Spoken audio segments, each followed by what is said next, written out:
Friends, स्वागत है आप सभी का। आज हम सेंटेंस का दूसरा पार्ट करेंगे, मतलब जहाँ सेंटेंस को हम डिवाइड करते हैं उस कार्य पर, मीन्स फंक्शन पर। तो आइए शुरू करते हैं। कार्य के जब डिवाइड करते हैं सेंटेंस को तो वो 5 तरह के होते हैं। पहला होता है एजर्टिव सेंटेंस, जिसे हम मुखर वाक्य कहते हैं। दूसरा होता है इंटरोगेटिव। तीसरा होता है इम्पेरेटिव। चौथा होता है एक्सक्लेमेटरी और पाँचवा होता है ऑप्टेटिव। अब आइए एक एक करके इनके बारे में थोड़ा डिटेल में समझें। एजर्टिव सेंटेंस जो हमारे होते हैं, जिसे हम मुखर वाक्य कहते हैं, वो 2 तरह के होते हैं। एक तो होता है सकारात्मक और दूसरा होता है नकारात्मक, जिसे हम अंग्रेजी में एफर्मेटिव और हिंदी में सकारात्मक कहते हैं, और दूसरा नेगेटिव और नकारात्मक कहते हैं। हमारा एफर्मेटिव सेंटेंस जो होता है, जो सकारात्मक वाक्य होता है, वो सच्चाई बयां करता है। ऐसे स्टेटमेंट या ऐसे सेंटेंस जो सच्चाई बयां करते हो, वैसे सेंटेंस को हम एफर्मेटिव सेंटेंस कहते हैं।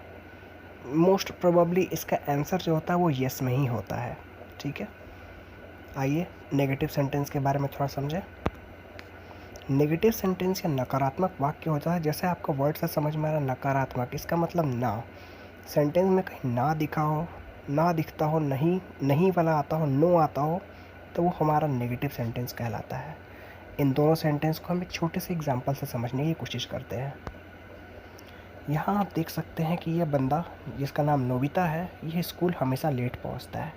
तो इसका एफर्मेटिव सेंटेंस क्या बनेगा? Nobita is always late to school. Nobita school के लिए हमेशा लेट होता है।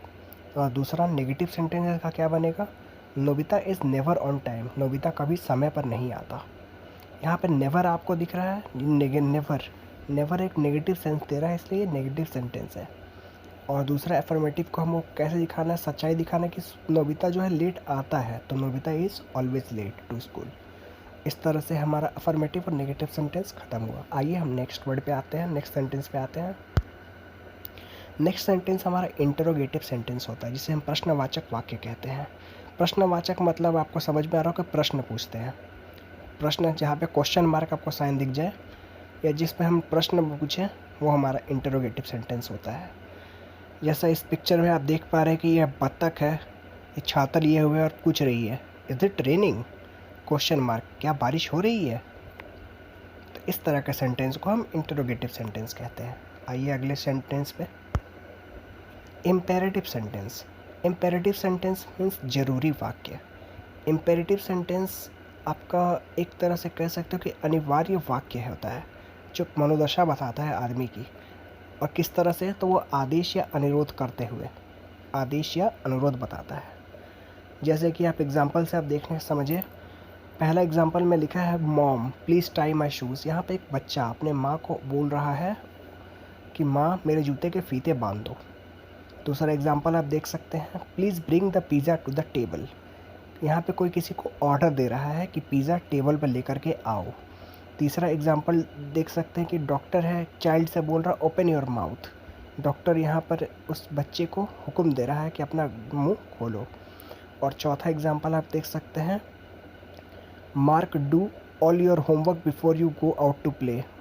मार्क एक बच्चा है जिसे उसके माँ बाप बोल रहे हैं कि पहले अपने सारे होमवर्क करो, उसके बाद खेलने के लिए जाओ। तो इस तरह के सेंटेंस में हम आदेश दे रहे हैं या अनुरोध कर रहे हैं, तो वैसे सेंटेंस इम्पेरेटिव सेंटेंस होते हैं।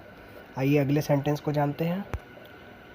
Exclamatory sentence. एक्सक्लेमेटरी सेंटेंस, जिसे विस्मयादि बोधक वाक्य कहते हैं, वो एक इस इमोशंस हमारा दिखाता है, भावना दिखाता है हमें। भावना किस तरह की? भावना या उत्तेजना को व्यक्त करता है। जैसे कि किसी का बर्थडे है तो आप उसे बर्थडे विश कर रहे हो, हैप्पी बर्थडे। उसके बाद 2 बॉक्सर यहाँ लड़ाई कर रहे हैं, दोनों में से दोनों को चोट लग गई तो दोनों चिल्लाए आउच। ठीक है। और सबसे बड़ी बात एक्सक्लेमेटरी सेंटेंस की पहचानने की ये है, या इनकी पहचान ये होती है कि ये हमेशा एक्सक्लेमेशन मार्क से एंड होते हैं, मतलब एक्सक्लेमेशन मार्क के साथ हमेशा ख़त्म होते हैं। ये उनकी सबसे बड़ी पहचान है। आइए आज का हम आखिरी सेंटेंस को देखें। वो है हमारा ऑप्टेटिव सेंटेंस। ऑप्टेटिव सेंटेंस वह वाक्य है जो एक प्रार्थना, उत्सुक, इच्छा, अभिशाप आदि को व्यक्त करता है। Means the sentence which expresses prayer, keen wish, curse, etc. Example के तौर पर आप समझ सकते हैं, जैसे हम बोले किसी को यात्रा पे जा रहे हैं तो उन्हें हम बोलते हैं आपकी यात्रा सुखद हो या फिर आपकी यात्रा मंगलमय हो। तो यहाँ हम इच्छा जता रहे हैं, हम प्रे कर रहे हैं कि उनकी यात्रा मंगलमय हो, ब्लेसिंग्स दे रहे हैं। Wish you a happy journey, blessing. दूसरा हमारा आपका भाग्य उदय हो, wish him best of luck, ये भी हमारा ब्लेसिंग हो गया। May you live long means भगवान आपको लंबी आयु दे, तो यहाँ पे हम विश कर रहे हैं। तो ऐसे सेंटेंस को हम ऑप्टेटिव सेंटेंस में बोलते हैं। Thank you friends.